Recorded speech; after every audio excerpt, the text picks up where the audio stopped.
Hello, I'm JTO556, and today I'm going to be showing you how to build an extremely fast cobweb farm in Minecraft Bedrock 1.21 using the new potion types.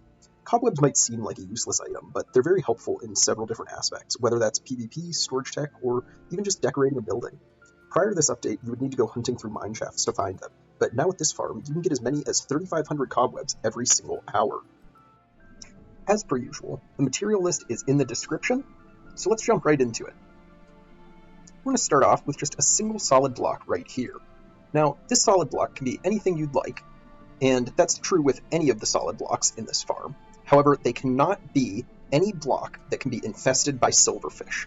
That is the only requirement. So I'm using quartz, but this could be just about anything in the game that isn't a stone block. The first thing that we're going to do is be building up the platform where you're going to be standing while running the farm. So from our single block, we're going to go 1, 2, 1, 2, 1, 2. And this is going to be where you stand while running the farm.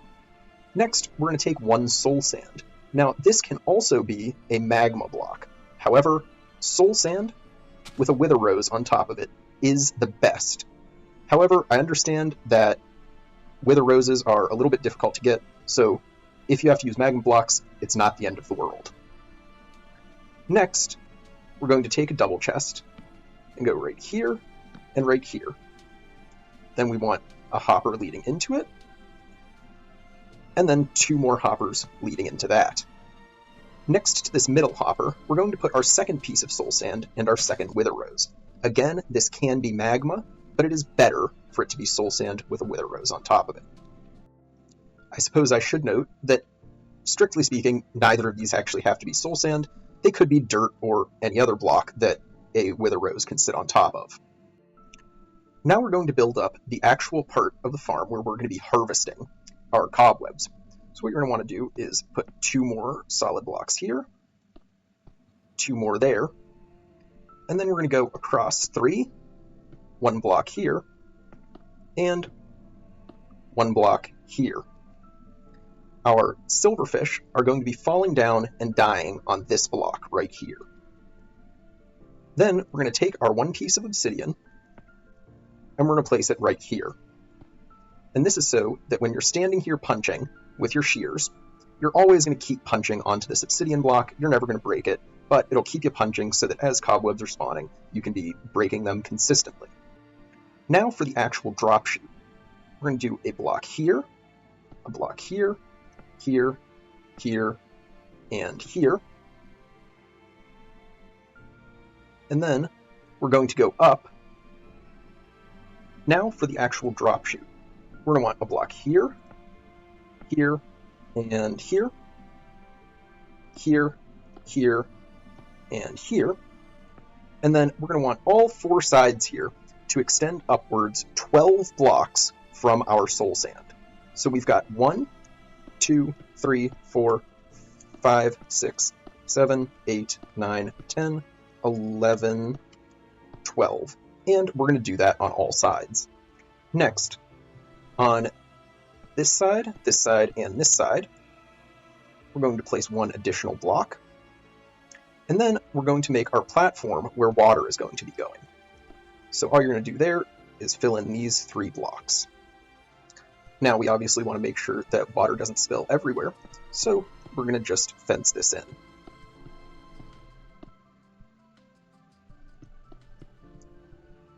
And these corners can be filled in. It's probably even a good idea, frankly, with how insanely buggy the silverfish hitbox is. But this corner right here needs to stay open. Now before we put our water in, we're going to want to put a sign right here to make sure that our water doesn't spill out. And then we're going to put our water in this corner, and that should be the same corner that you've left open. Now we're going to install our activator rail and our minecarts. So first thing we want to do here is put a solid block there in the corner, and then we're going to put an activator rail on top of it. Now, to install the minecarts, we're going to want 9 in this space. So to do that, what we're going to do is take a dispenser, and we're going to put it facing onto this rail. And this works out nicely because this dispenser is actually going to be used for splashing our silverfish with the potions of weaving. So this dispenser needs to be there anyways, but we're just going to use it for an additional purpose while we're setting up the farm. Now before we put our minecarts in, we're going to want to raise up right here, here, here, and one solid block on top of there. And these should be solid blocks, but I recommend building the next part of the farm for transparent blocks, just so that we can see what's going on. Now to actually place our minecarts onto this rail, all we're going to do is go into the dispenser, and we're going to put in 9 minecarts. Then all we have to do is power this 9 times, and there are now 9 minecarts in this 1 block space. Now, just to demonstrate,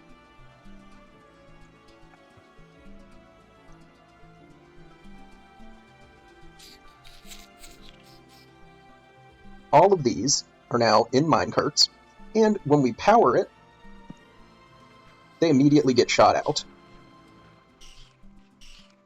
And I suppose I should probably not just leave these sitting around. Now that we've got that working, we're going to want to just take a hopper and a double chest right above that hopper. Now, for the next part of this farm, I'm going to be building with transparent blocks. This is just so that I can see in, and unless otherwise specified, all of these blocks can be solid if you would rather use something else. We're going to take 4 blocks and go 1, 2, 3, 4, and then we're going to loop all the way around here.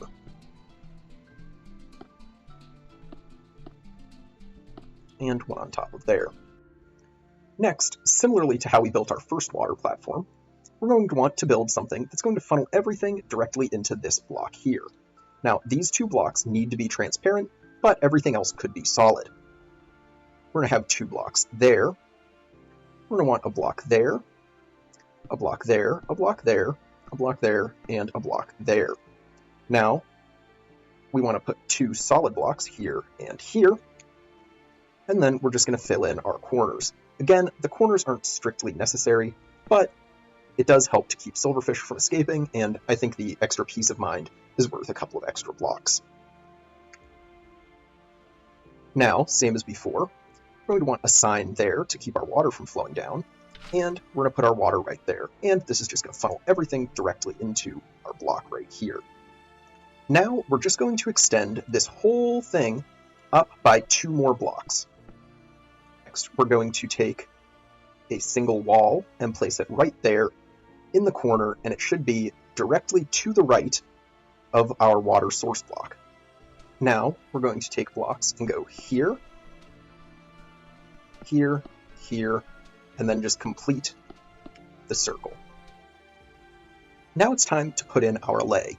Now, there's no really easy way to do this, but the way I would recommend is by taking one of these blocks, just do this one for example, and leading just a rail line all the way back down to the ground, getting your allay into a minecart on the ground, and then just pushing it all the way back up. So I'm going to just be lazy here and use a spawn egg, but if you're building this in survival mode, it's really not that bad to get one in here. You're just going to have to maybe fool around a little bit on the ground trying to get the allay into a minecart. Next, we're going to break this block and this block and replace them with a dispenser facing inwards towards our allay, and then a hopper facing into that dispenser.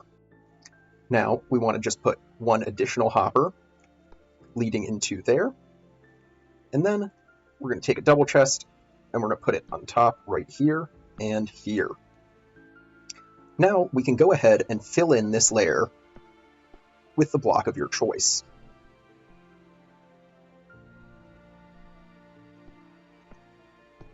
The only thing that's needed is this block has to be solid, and you want to leave this block here empty. Now, at this point, we need to use solid blocks. We're going to want to fill in this whole area around the allay with solid blocks, including one directly over top of it. It should be just a 3x3, and these should be left open.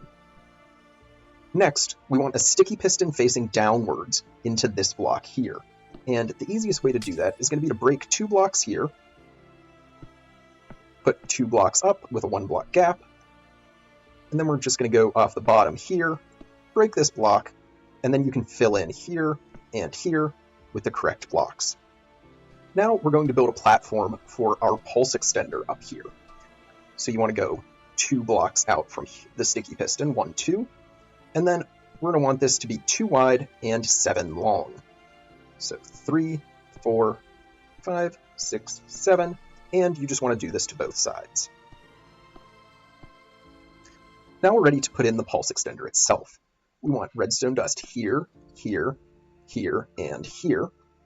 And then we want comparators in 2 lines facing opposite directions. So it doesn't matter which direction is facing which way, or which side is facing which way, but they have to be opposite one another. So, like so. And there should be 10 total comparators here. Now we're ready to build the first of our hopper clocks. You're going to want to put a solid block there, a piece of redstone dust on top. You want a solid block here and here, redstone block. You can go ahead and break those 2. Then you're going to want to go out 2, break that block, and you're going to want a piston facing into the redstone block. Then we're going to put a block here and a block here, and you can go ahead and break the block in the middle. You want to repeat this on this side, so we're going to go out 3, break those 2, sticky piston facing towards the redstone block with a gap where that redstone dust is. Then we want a block on top, block on bottom, and then you break the one in the middle.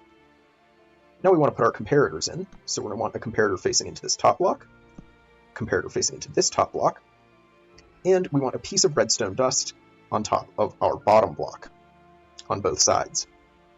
Now we can go ahead and put our hoppers in, right here and here, and then we want these hoppers to be facing into one another, like so. Into the locked hopper, you're going to want to put 32 items, and as you can see, that's going to start damaging our allay. Now, if you don't want to be hearing this noise going on and off for the entire time that you're building the remainder of this farm, you should take a lever and flick it onto this piston. What this clock is doing is damaging the allay. This clock takes around 12 seconds to change, and then this comparator decay circuit, allows that signal to stay on for about another 8 seconds. And this means that the farm is damaging the allay for about 20 seconds, and then allowing the allay to heal for about 10 seconds. This means that the allay will never die, but we're also getting the absolute maximum amount of time where it can be damaged before that death occurs. So, unlike Java Edition, in Bedrock, allays heal slightly slower, and this means we have to give them that time to heal, otherwise they'll die, and we definitely do not want to be constantly having to put new allays into there. Now we're ready to put in the circuit that is going to splash our silverfish with weaving potions and send those silverfish into our drop chute, which will kill them. So first we want to take a redstone torch and place it right here. It should be in line with the piston and the redstone dust. Next, we want a transparent block, and this next part, these do have to be transparent. And we're going to build a ladder going down. So just alternating this way, this way, this way, this way, and then this way. And you want to stop when you're in line with our dispenser here. Next, you can go ahead and put redstone dust on top of every single one of these glass blocks that we just placed. It should lead all the way down, and again, stop when you're in line with the dispenser. Now we're going to switch to solid blocks, and we want a block here, a block here, and a block here, and then we want a block behind the dispenser. Then we're going to take redstone dust, and we're going to put one on top here, a repeater here, a solid block here, another repeater, and finally one more redstone dust. Now what all of this does is dispenses a potion of weaving and turns on our activator rail every single time the allay is getting healed. It also serves the added benefit by having a redstone torch right here, means that these minecarts on the activator rail are going to be active when the farm is in its off mode. This means that any silverfish that are still lingering are going to just fall to their death, and you're not going to have a million entities building up here. Now, we're ready to put in the circuit that's going to dispense potions of infestation onto our allay. The first part of this is going to be a toggle. So we want a comparator facing into our solid block here, and then we want a copper bulb feeding that comparator. Now, we're going to build another hopper clock that is exactly the same as the one that we just built over here. We just built one, so I don't think I need to show it again, but when you're finished, it should look something like this. This time, into our locked hopper, we're going to put 1 stack and 8 items. And again, if you don't want this firing every single time while you're building the remainder of the farm, you can take a lever and put it on this sticky piston here, and then power it. The last thing we need to do for the core of this farm is to make our on-off system and centralize it so that you don't have to keep coming up here and flicking levers. So what we're going to do is go 2 blocks down underneath the pistons that you have your levers on, and then we're going to place a redstone torch here and here. And then you can go ahead and break those levers. Now, we're going to come straight across 1 block underneath, like so, and we're going to come all the way over till we're in line with our next hopper clock. Then we're going to come on down, and you can break that block and that block. So it should be 1, 2, 3, 4, 5, 6, 7 in a line here, and then 2 up. Then we can take redstone dust and place it on top of all of our blocks that we just placed. After you've got your redstone dust placed, you're going to go to the second block in this line here. You're going to go underneath it, and you're going to make a pillar where every other block is an air gap.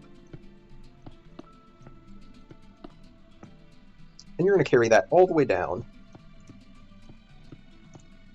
until you're level with the very top right here. Next, we're going to take a lever, place it on this block, a solid block right here, redstone dust, and then torches in all of the blocks that you left empty in your pillar.